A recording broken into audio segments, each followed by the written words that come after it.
In this video, we discuss a paper on the theory of auto-regressive learners, which predict the next output based on previous inputs and outputs.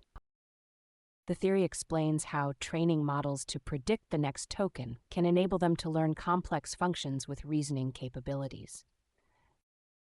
This theorem is significant in explaining emerging phenomena like the reasoning abilities of LLMs. Now let's dive into the details.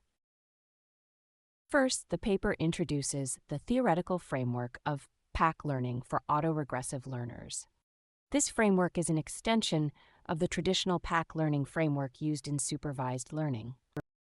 Next, the paper demonstrates why training on next token prediction is effective. When chain-of-thought steps are incorporated during training, an auto-regressive model can approximate any function computable by a Turing machine. This theoretical finding suggests that, with chain-of-thought steps in the training process, LLMs can approximate any function that a computer can compute. Additionally, the paper introduces a new complexity measure called length complexity. This measure counts the number of intermediate tokens in chain-of-thought steps. The greater the number of intermediate tokens, the higher the length complexity of the hypothesis set for an autoregressive learner. Now we define the notations for the autoregressive learner. First, we define the symbol D as a finite set of tokens. In the left figure, an example shows a token set that includes words like this and simple. We define X as the input space for the autoregressive learner. This space consists of instances made up of sequences of n consecutive tokens.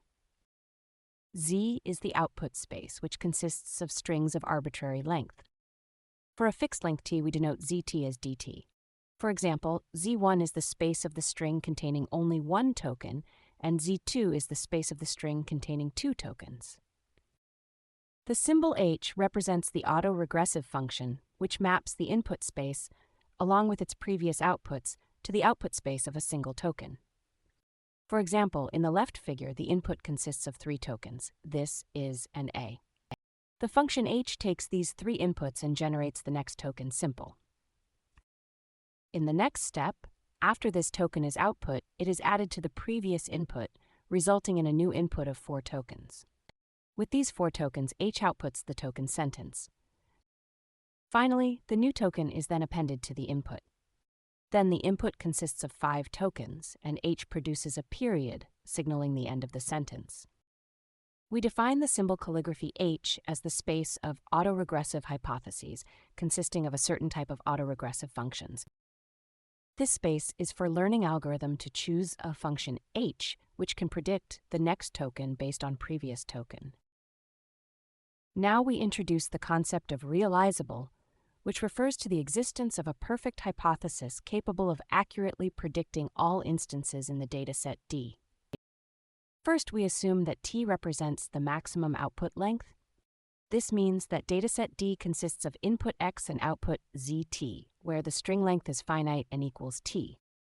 The definition of realizable means there is a hypothesis, H, within the hypothesis space calligraphy H, that meets the following condition. For any length less than t, the hypothesis h can perfectly predict the next token zt based on the previous input x and the previously predicted token z1 to z-1. The probability of making a correct prediction is 1 for every sample x and z the entire dataset d. To illustrate, let's consider an example where dataset D contains input x and output zt, and the maximum output length t is 3. In the hypothesis space calligraphy H, there exists a hypothesis H that can do the following. First, given a sample X consists of 3 tokens this, is, and a, the hypothesis H can perfectly predict the next token, which is simple.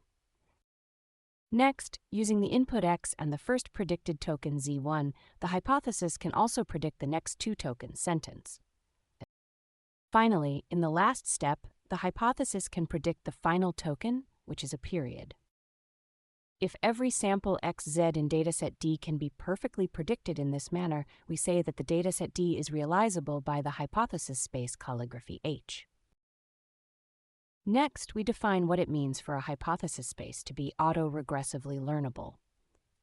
This means that it is possible to apply a machine learning algorithm to this hypothesis space and learn a hypothesis that reaches a certain level of accuracy. We are given a hypothesis space denoted by calligraphy H and a dataset D that can be perfectly predicted by some hypothesis in this space.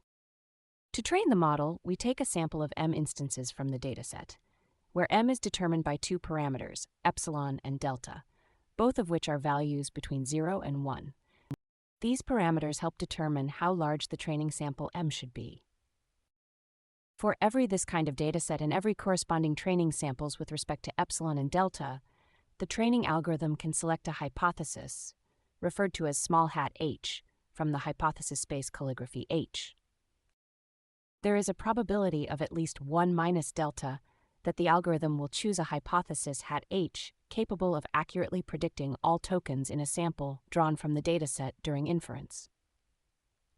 The probability that the hypothesis will correctly predict the sample is high, specifically more than 1 minus epsilon. Conversely, there is a smaller probability, less than delta, that the training algorithm may select a hypothesis that cannot accurately predict the tokens from the dataset during inference.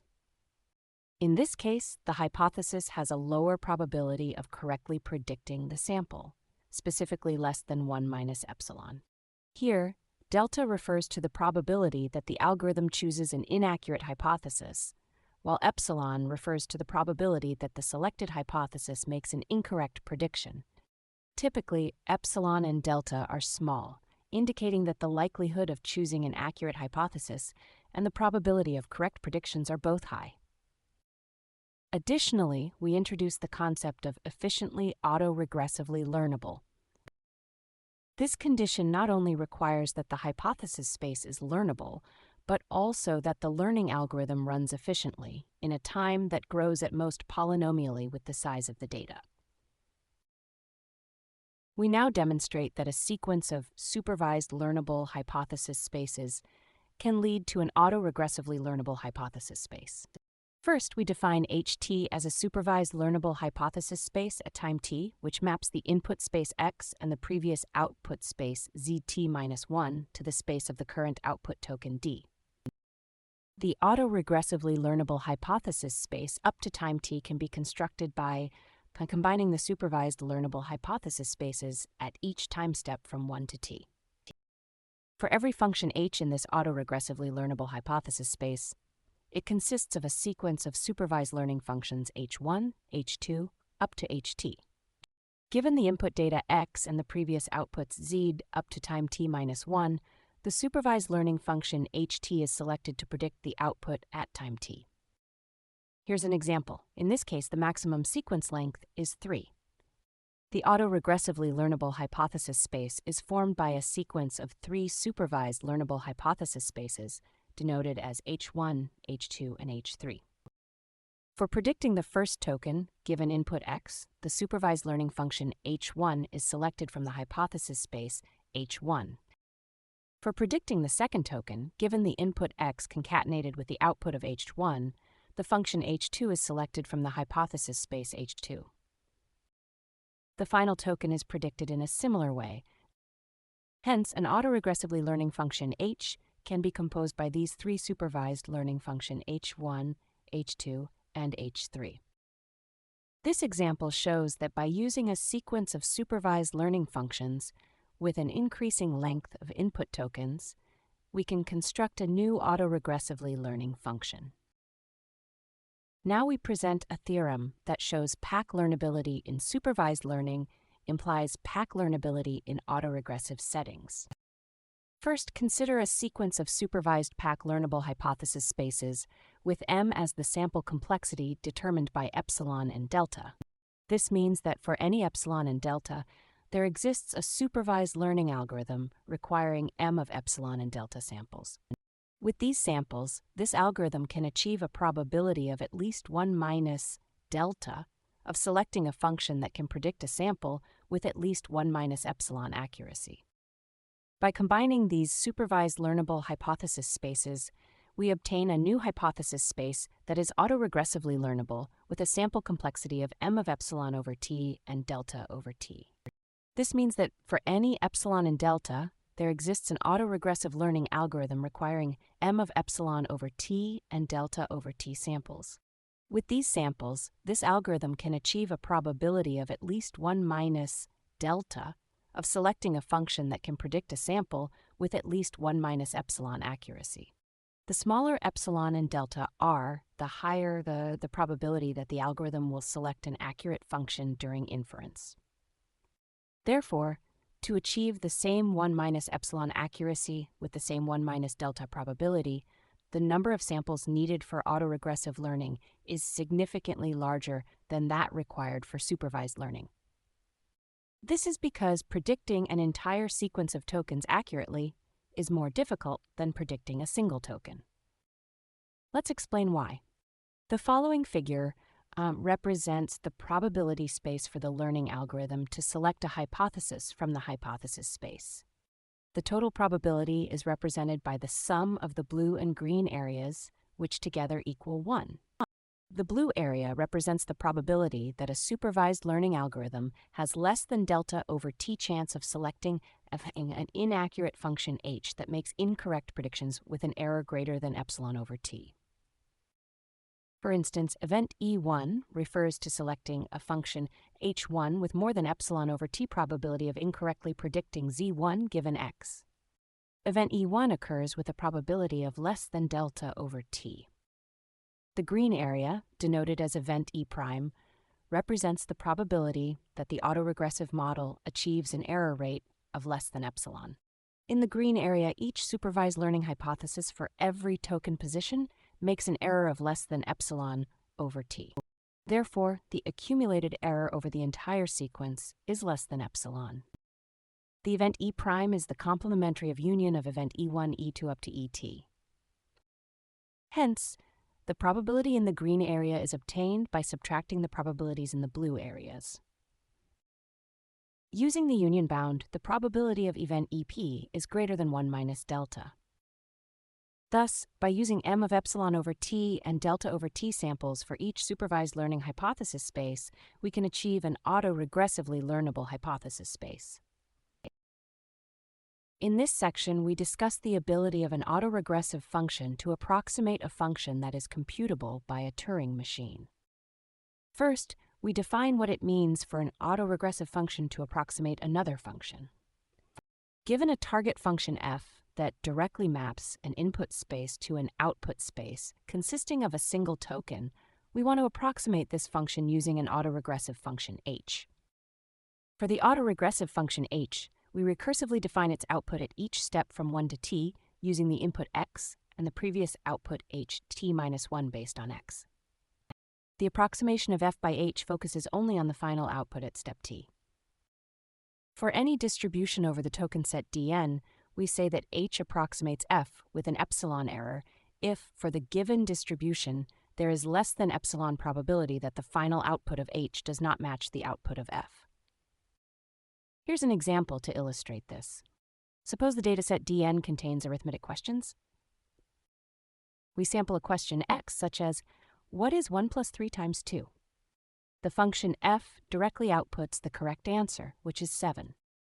In contrast, the autoregressive function does not need to output the final answer immediately. Instead, it may generate intermediate steps as part of the reasoning process. In this case, the autoregressive function first outputs the intermediate step 3 times 2, which equals 6. Then, using this intermediate result, it outputs the final answer, which is 7. The inclusion of intermediate steps helps break down the reasoning process, making it easier for the function h to arrive at the final answer. Moreover, in this definition, we do not focus on whether the intermediate steps are correct or not. We only care about whether the final answer is correct. Next, we define the concepts of a linear threshold function and a linear threshold circuit. A linear threshold function applies an affine transformation on the input x and then binarizes the result. This is similar to the sigmoid activation function in neural networks, but the output of a linear threshold function is binary, either 0 or 1. Now we define a linear threshold circuit, which is a circuit where all gates compute linear threshold functions. We present a theorem that shows a linear threshold circuit can be computed by an autoregressive function. In this theorem, we assume that f is a linear threshold circuit with at most t gates. The function f can be computed by a linear autoregressive function h. Let's illustrate with an example in the following diagram. In the figure, f is a linear threshold circuit, x is the input, and the output is f of x.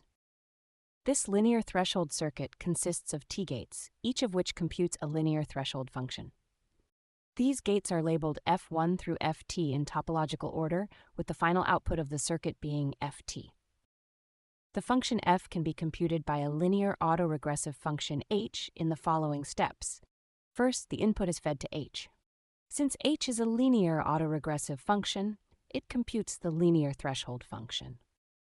Given the input, h calculates the value of the first gate, f1 of x. Once f1 of x is computed, the second gate, f2, is calculated using both f1 of x and x as inputs to h. The values for the remaining gates are computed in the same manner. Therefore, the linear autoregressive function h can compute the linear threshold circuit f. After showing that an autoregressive function can compute a linear threshold circuit, we can now explain why it can also approximate a Turing computable function.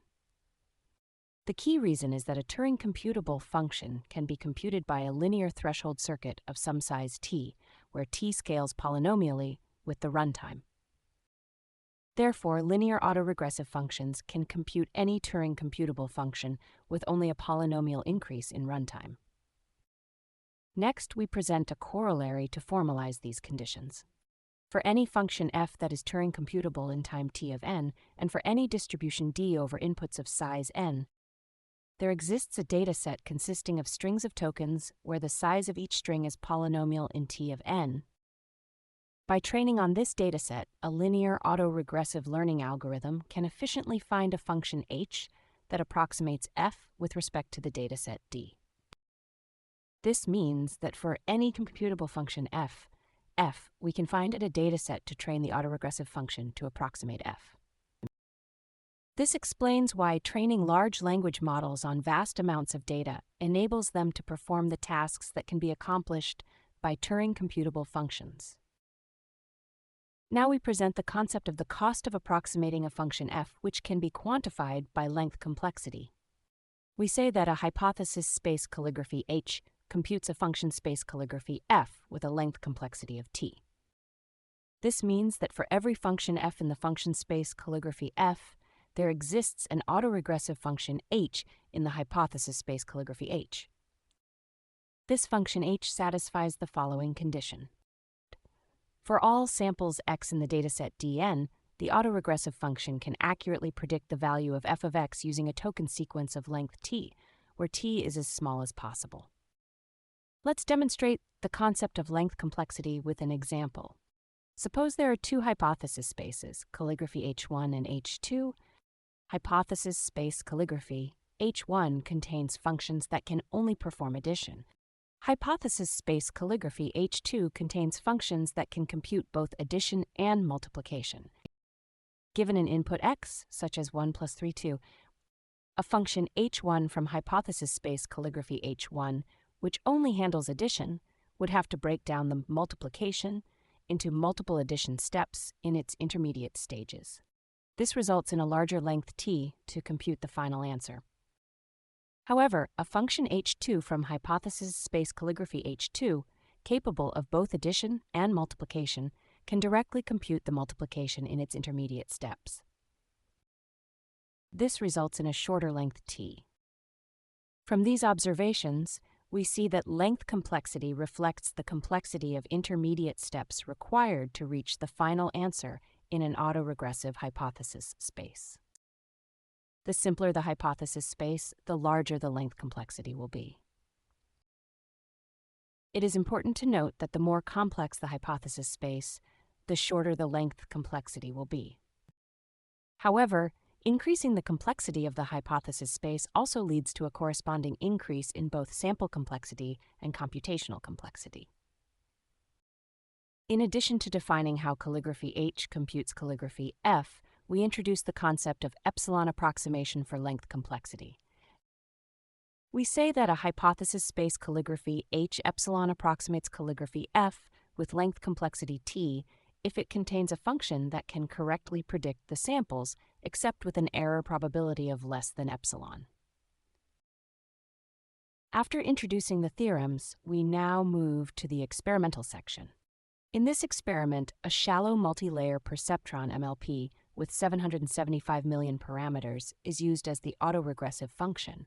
The architecture of this MLP is shown in the figure and consists of an input embedding layer, a masked linear layer with real U activation, another linear layer with real U activation, and an output embedding layer. The masked ReU layer ensures that the input at the next step depends on all inputs and outputs from the previous step. This MLP was trained on 100 million samples of a 4-digit multiplication problem with detailed chain of thought steps provided during training. The results show that this simple MLP, trained with chain of thought steps, achieved over 96% accuracy per question and 99% accuracy per digit. In contrast, powerful LLMs with more sophisticated architectures such as GPT 3.5 and GPT 4 performed poorly when chain of thought steps were not provided. The figure on the right shows an example of the response. With chain of thought steps, the MLP was able to arrive at the correct answer, highlighted in green. However, without these steps, even GPT-4 produced the wrong answer. This experiment highlights the importance of chain of thought steps in auto-regressive models. It also shows that complex architectures like transformers are not always necessary to achieve high accuracy. A simple MLP model, when trained with chain of thought, is sufficient to solve the problem. Now we summarize the key takeaways from this paper. First, this paper demonstrates that the PAC Learning framework for autoregressive models can be derived from the PAC framework used in supervised learning. This result explains why autoregressive models can be trained to achieve reasonable accuracy given enough training data. However, compared to supervised learning, there is no free lunch when training autoregressive models. As the output length increases in autoregressive models, the sample complexity also increases. This is because it is more challenging to accurately predict tokens at every position compared to predicting a single token. Another key point is that when appropriate training data is provided, such as data with detailed chain of thought steps, a simple linear next token predictor can be trained to approximate almost any function computable by a Turing machine. This explains why LLMs can learn a wide range of tasks when exposed to a large amount of training data. The final conclusion is that as the complexity of the hypothesis space increases, the length of the chain of thought can be shortened. However, this comes at the cost of higher sample complexity or computational complexity. This explains why more complex architectures in LLMs facilitate their reasoning capabilities. With increased architectural complexity, LLMs can perform reasoning tasks using shorter chain of thought steps. These are the key conclusions from this presentation. Thank you for listening.